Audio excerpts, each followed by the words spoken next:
I thought I was marrying the man of my dreams until he gave me HIV on our wedding night. I was sitting at the front desk of the small boutique hotel where I worked when he walked in, tall, dark, and looking like he belonged in a movie. He smiled politely, his dimples showing, and asked for a room. But it wasn't just his looks that caught my attention. It was the way he said my name, Juliet, like it meant something. 2 weeks later, we were inseparable. He brought lunch to my office, sent me cute text messages, bought me gifts. No one had ever treated me like that before. And when he proposed 3 months later with a gold ring inside a plate of jollof rice, my answer was yes.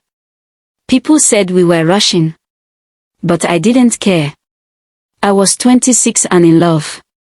Real love. The wedding was simple but beautiful. My white gown hugged my body just right, and Tony looked like a prince in his black suit. Our families danced, our friends cheered, and my mother cried as she gave her speech. I felt like the happiest woman on earth. That night, after the last guest left, we entered our honeymoon suite. I remember the perfume of the rose petals on the bed. The candles. The soft music. Tony kissed my forehead and whispered, "I've been waiting for this night." He undressed me slowly, like I was something delicate. We made love like lovers who had waited a lifetime. And just as I was drifting into sleep, with my head on his chest, he said the words that shattered my life. "Juliet, I need to tell you something." My heart paused. "Please don't hate me." He sat up and turned his face away. That's when I knew something was wrong. I found out I was HIV positive 2 months ago. The words didn't make sense. What? He didn't repeat it. He didn't have to. The silence between us screamed louder than any explanation could. I jumped out of bed, the white sheet wrapped around me. My legs were shaking. "Tony, are you joking? Tell me you're joking." He stood up slowly. "I didn't know how to tell you. I was scared you'd leave me. So instead, you gave it to me." He tried to reach for me, but I stepped back. "Juliet, please. Don't. Don't you dare." I locked myself in the bathroom that night, curled up on the floor, crying like my soul was being torn apart. I couldn't believe it. He infected me. My husband. The man who said he loved me. And the worst part. He knew. The next morning, I went straight to the clinic. The nurse looked at me with sad eyes after the test. "You'll get the results in 3 days." 3 days felt like 3 years. I didn't go back home. I stayed with Victoria, my best friend. I didn't tell her everything, just that Tony and I had a fight. I stared at the ceiling every night, praying, bargaining with God. "Please let the test be negative. Please." But deep down, I knew. I went back to the clinic 3 days later with my hands cold and my stomach empty. The nurse didn't need to say it. The moment she opened the file and looked at me, I knew the truth. Positive. I walked home like a ghost. Victoria found me crying on the kitchen floor, holding the paper like it was a death certificate. "Juliet, talk to me. What's going on?" I told her everything. She screamed. Cried. Then held me so tight I could barely breathe.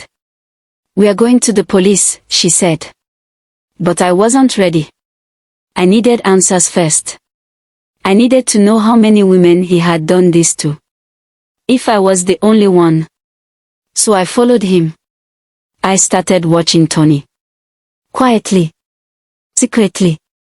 Like a hunter waiting for the right moment. And what I discovered made my blood turn to ice. Tony wasn't just my husband. He was also seeing another woman, no, 2 women. One of them pregnant. The other, crying outside his office building. I recorded everything. The meetings. The kisses. The lies.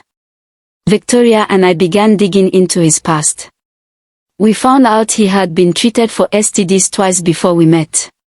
And then, I met his ex. Her name was Linda. She looked broken, thin, sick. When she opened the door and saw me, her eyes widened. Are you another one of his wives? Wives. She sat me down and told me everything. Tony had infected her too. He had lied. Cheated. Disappeared. And now he had married me. When I left her house, I made a decision. This wasn't just about me anymore. It was about every girl he had used. Every life he had destroyed. And I was going to make sure he never hurt anyone again. Even if it meant destroying my own name in the process. I waited for Tony to leave for work the next morning, then followed him at a distance. He was predictable, same route, same time, same smooth smile when he stopped to chat with the fruit seller outside his office gate. I took pictures. Videos. Then I visited the pregnant woman. Her name was Busy. She didn't open the door at first. But when I said, I'm Juliet, Tony's wife, the door creaked open slowly like a haunted house. Her eyes were swollen, her face pale. I've been calling him, she whispered. He stopped picking. I stepped inside and looked around. Her baby things were already packed in one corner, tiny socks, bottles, bibs. She rubbed her belly absent-mindedly. He promised he'd marry me after you. I handed her a copy of my test result.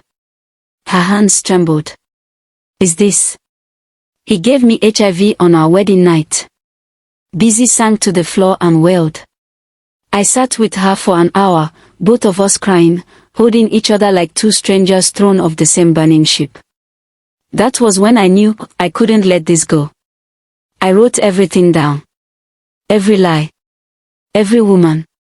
Every clinic visit. I gathered the videos, the pictures, the recordings. I burned every last detail into a folder marked Justice. Then I took it to the police. At first, they didn't take me seriously. Madam, you say your husband infected you. Maybe it was before the wedding, one officer said with a lazy smirk. But when I handed him the folder, everything changed. 2 weeks later, Tony was arrested. He tried to reach me from the station. Called. Sent people to beg. Said he was sorry. Said he loved me. But I was done. The case went public. Headlines screamed, man infects wife and multiple women with HIV. Some people blamed me. They said I should have kept it quiet. That I was embarrassing my family. Shaming my husband. But what about the women who didn't know? What about Busy? Linda. The crying woman outside his office. I stood firm. I went to court.